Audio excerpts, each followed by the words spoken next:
We'll go to item number 13. Item 13. Item 13, it's a broad document. There's a lot of information in here, and we've been working on some additional changes. There's some state statutes. Because of the state statutes regarding voting recusal, which would allow local communities, cities, and counties to adopt more stringent voting rules than what the state currently allows. A lot of the problems that we have with ethics now, I would like to be able for the cities to have that option to have stricter voting rules. So if anyone could attend it, it would be very, very helpful. I think I've only been to about 21 such seminars. When I received a copy of the draft ethics code that you all received a copy of, The 38 pages. whatever, yeah, that ethics. My concern was that there is a state statute, Chapter 286.012, which is what this was reflected to in,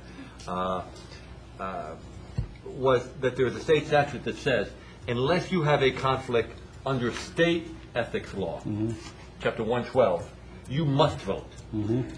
So if we had a more stringent voting conflict standard than the state, we would be putting a commissioner in the position of having to choose whether to comply with the more stringent city ordinance and not vote, or comply with the state law that says if you're not, as long as you're not violating state law, you must vote, which is not a choice you want as a commissioner. And I reviewed this, did not draft this ordinance, but reviewed it, was that we can't change the state law, but there was I think the commissioner wanted to do is ask the state legislature to consider, through their authority, changing the state law so that the ethics code could provide for that.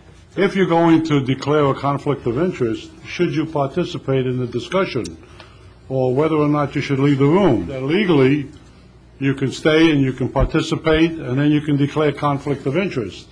Morally, you should say, I have a right. If you have a conflict, to declare it and not participate. Prior to the discussion, people, if they do have a conflict, will be excused from the chamber, and that's a big thing for me.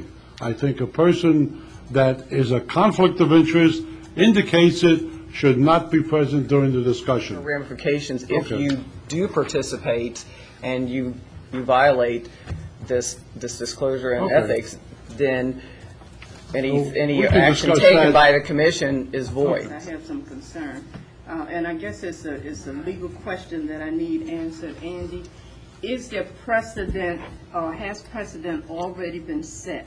I can remember then, in terms of trying to get the Broward County Human Rights Act passed, that we were told that as long as that the county could provide more stringent protection for citizens than the federal law, as long as it provided everything that the federal law already had. If that is the case and precedent has been set, then would not that negate what we're trying to do or what we want to do here? There are times when either the state or federal government legislates, if the lower level of government, like, city versus state, right. If the city wants to regulate something that is already regulated by the state, you generally have to ask the question, did the state preempt the field? Meaning, did the state take to itself all regulation, leaving no room for the municipality to regulate? That's the first question that lawyers do. Sometimes the state says, we are preempting, and that makes it very easy. Okay. Other times, they don't do anything.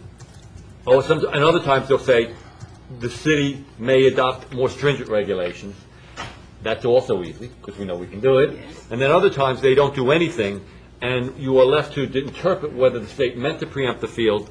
And the concept is the state regulatory scheme so pervasive that it implies an intent by the state to preempt the field. Kind of a hybrid, but it is a very specific statement by the state that every time a matter comes before this commission, unless you have a conflict under Chapter 112, which is the state ethics law, or a well-founded belief that you may have a conflict, that unless one of those two conditions exist, you must vote. One of the concerns I had with the bill that Commissioner Militello put forward was it provided a situation where one of you could be in a situation where you were faced with the choice of either complying with the city ordinance and then violating that requirement. We can't do that to you. And Commissioner Militello doesn't want to do that to you. One of the reasons is there aren't really many codes of ethics out there that you can use as a template that are as specific and detailed and far-reaching as. Now we're finding we've got to make some changes to it, and which is what Andy's doing, and he's working in conjunction with Tom Connick to get this to where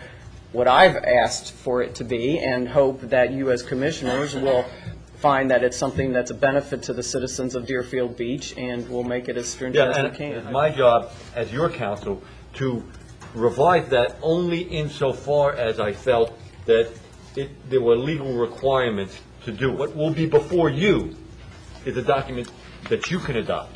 Does the public get involved in any of this? It's an ordinance. It's an ordinance, and the way the process works is that there are 2 readings of every ordinance. The ordinance will be presented hopefully at the next meeting for first reading, and which it is announced, and then there'll be copies after the first reading. Basically, that gets the process started off. Now you know you have an ordinance that the commission will set then for a public hearing, a couple of weeks, 2 to 4 weeks later, depending upon the schedule. And then there will be a public hearing that is advertised 10 days prior to the hearing, and then everyone will have an opportunity to comment. Now, all of us know in Broward County, those of us who've been here a long time know that ethics is not a thing that politicians accept. I'm telling you, this is like getting in a lion's den to change this policy, and we might as well face it up front, stand up and fight for it. I won't have the strength nor the tenacity to do like I normally would do on something that I disagree with. We introduce resolution, an open resolution, or does it have a number? Ada will provide the number. The number, well, anyhow, we would offer a resolution of the city of Deerfield Beach requesting the Broward delegation and state legislature to amend Florida statute 286.012 to allow counties and municipalities to require abstaining from voting on conflicts determined by local law of the county and municipality, providing an effective date. Or whether you remember, Andy, I gave you a fit for 2 nights up here, and you made me vote. When I told you, I said, no, I'm not going to vote. I'm going to abstain. You said, no, you got to vote. Well, that's what that deals with, yeah. Yeah, and since I've been reading, after I got the 36 pages, I say, oh, I see now why Andy made me vote. So if I go to jail, you going with me. But anyhow, that won't happen because it was really a little thing. It's been a motion, and who second it's been motion and second that we ask for a resolution to be provided by the city attorney for the city of Deerfield Beach. You want me to call the roll? Yes. Would you like me to call the roll? Commissioner Battle? No. Commissioner Dionato? Yes. Commissioner Popelski? Yes. Vice Mayor Melitella? Yes. And Mayor Portier. Yes.